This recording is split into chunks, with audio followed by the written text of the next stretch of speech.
Избледени пешачки премини во близина на училишта, лоша или никаква патна сигнализација, критични точки без лежички полицајци, возила кои се возат со поголема брзина од дозволеното и пешаци кои преминуваат на необележени делови од булеварите.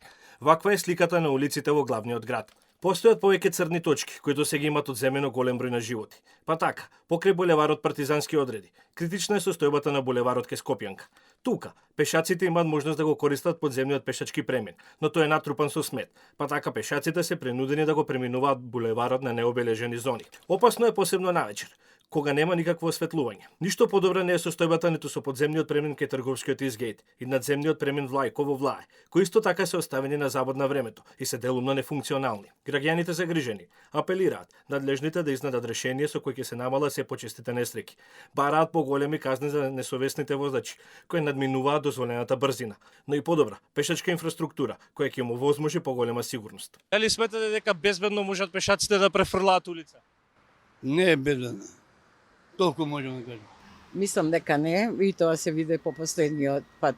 Мислам дека оваа партизанска е кланица, а исто така и аеродром. Улицата Јане Сандански. Треба казни да бидат над 300 евра. Ако помине вака 300 евра, само на пешачки. И кој што вози треба 1000 евра казна да биде.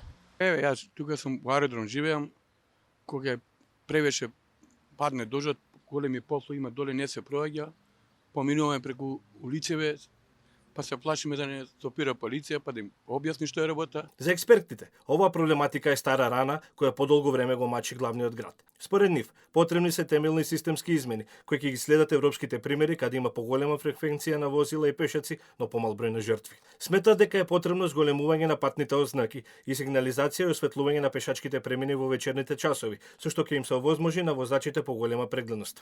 Треба да се искористат сите добри практики кои што ќе ги спречат овие немили настани и би требало и оние кои што се грижат за проектирање на нова инфраструктура, да сите тие работи да ги земаат во предвид. Да, како што рековте, во Скопје има неколку подземни пешачки премини, мислам дека и надземен кај Влајко, кои што се надвор од употреба.